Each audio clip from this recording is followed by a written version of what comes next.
హల్లెలూయా. యేసుక్రీస్తు నామములో అందరికీ హృదయపూర్వక వందనములు.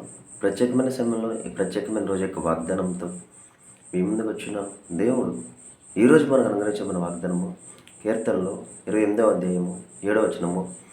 నా హృదయము ఆయన యందు నమ్మకించును గనుక నాకు సహాయం కలిగను. హల్లెలూయా. ఈ వాగ్దానం ద్వారా దేవుని వద్ద నుండి మనకు సహాయం కలుగును గాక. ఆమేన్. ఎప్పుడైతే ఇచ్చిన వాగ్దానం బట్టి అడుగుదామో అడిగిన సంస్థాన్ని దేవుడు మనకి అనుగ్రహిస్తాడండి. ఇచ్చిన వాగ్దానం ఏంటండి? నా హృదయము ఆయన యందు నమ్మకించును గనుక. ఎవరి యందు? ఎవరి యందు? దేవుని యందు మనం ఎప్పుడైతే నమ్మకించుతామో మనకు కావాల్సిన ప్రతి ఒక్క సహాయం మనకి అందుతుంది.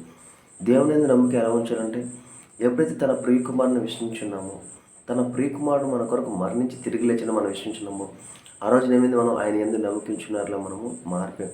కాబట్టి సమస్త విషయాల్లో దేవుడు మనకి సహాయం చేసేవాళ్ళలాగా ఉన్నాడు. కాబట్టి నువ్వు ఇప్పుడు ఏం చేయాలి? ప్రతి విషయంలో దేవుని మీద ఆధారపడాలి. నమ్మిక, విశ్వాసం. నీ విశ్వాసం ఏముంది? సమస్తాన్ని నజరేయుడైన యేసుక్రీస్తు జయించున్నాడు. కాబట్టి ఈ పరిస్థితిలో నేను జయం పొందుతాను, ఈ పరిస్థితిలో నాకు విజయం కలుగుతుందన్న ఎప్పుడైతే నువ్వు విశ్వాసంతో ఉంటావో, విశ్వాసం ద్వారా నీ జీవితంలో కార్యము జరుగుతుంది. అటు రీతిగా అనేకమైన వాగ్దానాలు ఇచ్చిండు. ప్రతి వాగ్దానానికి తన ప్రియకుమారుని తన వారసుగా మనల్ని చేసినాడు. కాబట్టి వాగ్దానం తీసుకుని నువ్వు ఏదైతే పని చేస్తున్నావో, లేకపోతే పని చేసి ఉన్నావో, దేవా ఈ వాగ్దానం ద్వారా ఈ పనిలో నాకు విజయం కలుగును గాక. ఎప్పుడైతే హృదయపూర్వకంగా నమ్మకం అడుగుతావో, నీ విశ్వాసం చెప్పిన దేవుడు నీకు అది మంచిది, చాలా మంచిగా నీకు దేవుడు ఇస్తాడు. కాబట్టి నువ్వు ప్రతి విషయంలో దేవుని మీద ఆధారపడే వాళ్ళు ఉంటాయి. ప్రతి విషయంలో దేవుడు నీకు సహాయం చేసేవాళ్ళగా నీ దేవుడు ఉన్నాడు. కాబట్టి నజరేయుడైన యేసుక్రీస్తు నామములో అడుగుడే మీకు ఇవ్వబడన్నాడు. నీకు ఏదైతే సహాయం కావాలో, నీ బంధుమిత్రులకి, నీ కుటుంబ సభ్యులకి, ప్రతి ఒక్కరికి ఏదైతే సహాయం కావాలో అడిగిన సంస్థాన్ని దేవుడు నీకు ఇస్తాడు. ప్రార్థించుకుందామా? స్తోత్రం మహోన్నతమైన దేవ, నీకే ఉంది నా స్తోత్రాలు చెల్లించుకున్నాం దేవ. అడుగుడే మీకు ఇవ్వబడినాం తండ్రి, అడుగుచున్నాం తండ్రి. ఇదిగో దేవ, ఈ వీడియో చూస్తున్నాం తండ్రి, సహాయం కలుగునుగా కానీ ప్రవచిస్తుందండి. దాచబడిన దాన్ని తండ్రి మీకే సొంతం అన్నావు తండ్రి. పరలోకంలో ఉన్న తండ్రి దేవదూతల ద్వారా తండ్రి ఈ వీడియో చూస్తున్న తండ్రి సహాయం కలుగునుగా కానీ ప్రవచిస్తుందండి.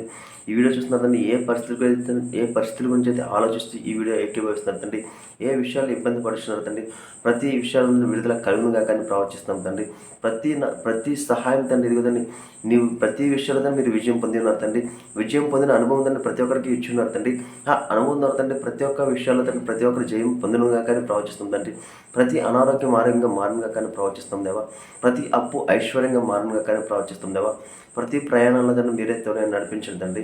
ఎవరికి ఏదైతే సహాయాలు కావాలంటే కావాల్సిన ప్రతి ఒక్క సహాయాలు తండ్రి మీరే అందచేయమని నజరేయుడైన యేసుక్రీస్తు నామములో అడిగి వేడుకుంటున్నాం తండ్రి. ఆమేన్. అందరికీ హృదయపూర్వక వందనములు.